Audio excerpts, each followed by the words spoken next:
Cooper. I am the owner of Inner Circle Mental Health.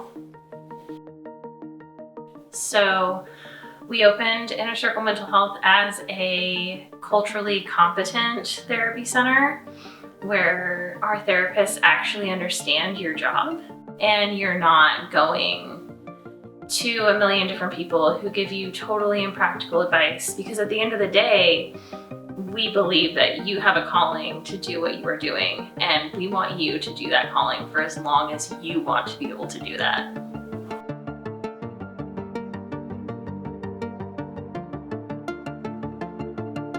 We started Inner Circle Mental Health because we are a first responder family. Yeah, so I did 4 years active Army and then went right into the first responder world for 8 years in Oklahoma.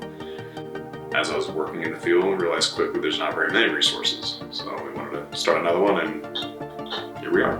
When I heard about Inner Circle, I was really excited by the idea of it, in the sense that they really seem to understand the first responder culture and their needs and scheduling conflicts and how all of those things impact those individuals and their families. When you're in first responder fields, you understand. You know that you're a little bit different than everybody else. You've seen things that other people haven't seen. You talk about things that other people are not normally comfortable talking about. I saw there was a need for it. I saw all my coworkers struggling, needing help, and not going and getting it, and feeling like there wasn't something out there for them.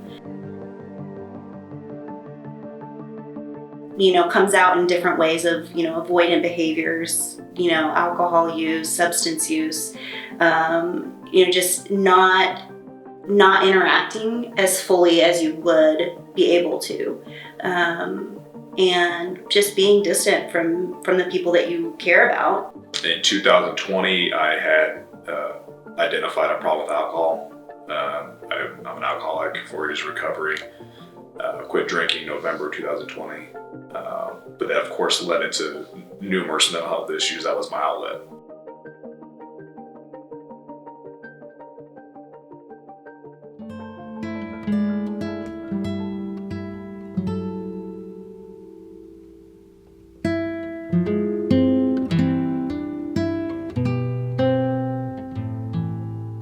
So, mental health in the fire service is a really big deal.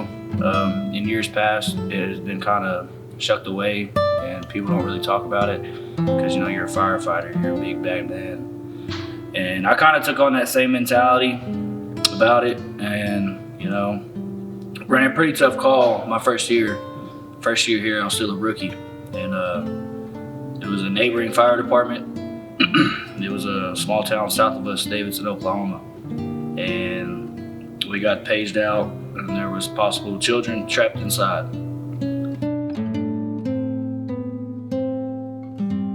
So for about a year, I wasn't dealing with it, and I started drinking a lot.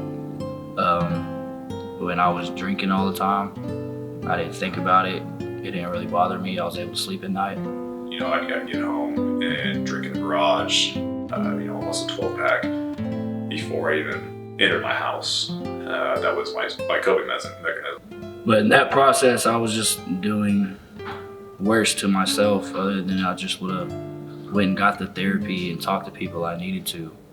I think that if somebody is questioning whether or not they should get help, they can just try it. All they have to do is ask. Like, they can come in, and if they hate it, they don't have to come back.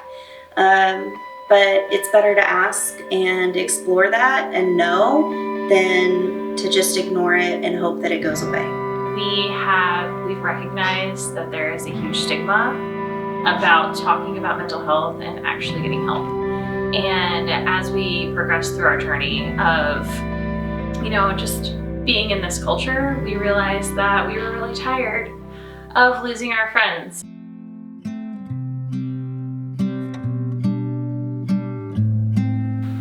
You always hear things all the time. You hear suicide, PTSD and all that, but until it happens directly to you or your department, it doesn't, affect you as much. And we obviously had an incident where one of our members committed suicide, a very close friend of mine. was very traumatic for us. I started about a year after Jared was on the fire department. He was my mentor, if you will. And then Jared, here at Sand Springs, we lost him, and that was probably the closest to home it hit. It's the third time. This keeps happening. How do we deal with this? An older person that has a family, no matter how rough it is, and a child, I couldn't process that it had happened, that he had done this. We ended up getting a phone call. Chief brought everybody into the station to tell everybody about it. It was kind of a surreal moment. And that affected our day-to-day so bad here, losing him. It's the first time that we've experienced it here. First time a lot of our guys, especially the young ones, have experienced it here. That was their brother, a guy they see every day, gone.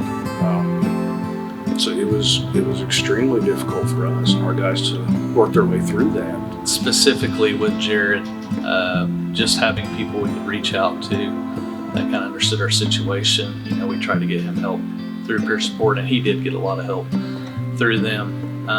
But honestly, it's very impactful on our department to lose a member, and I can't say it enough that you just, until it happens, you don't realize how real it is, and it became very real for us.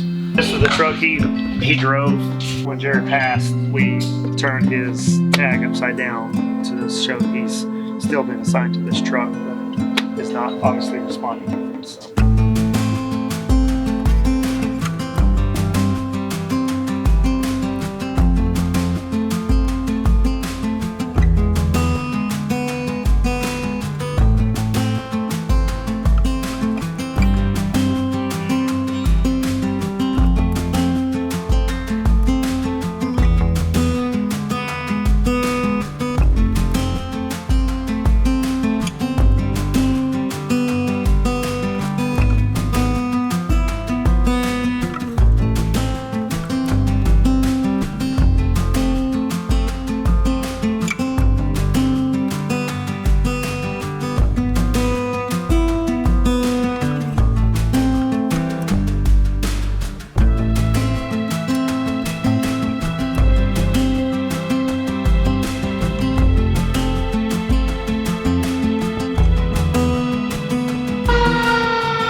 There's just something, there's stigma, there is whatever is holding them back from getting that help or saying that I do need help. They're fearing the judgment, if they're fearing pushback, if they're fearing getting fired. A lot of times first responders, they only feel understood at work.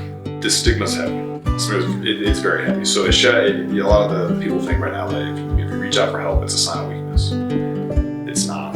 What's hard is that first responders are really good at hiding the way they're feeling.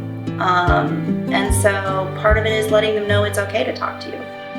We the first to admit up until a few years ago, I didn't know how many resources there were out there. And I think that the mental health, especially through projects like this, is kind of making it more known to fire departments. Suicide is a permanent answer to a temporary problem. Don't think that we're going to be better off without you, because we're absolutely not. Our first goal is we'll get you in and we will help get something set up. There are first responder specific resources out there. Warriors Rest, No One Fights Alone. These are first responder specific organizations. They have the people that have been through what I've been through, what you've been through. Even sometimes if you think you're okay, I tell people all the time it's okay to do a tune-up. That may just be talking to somebody.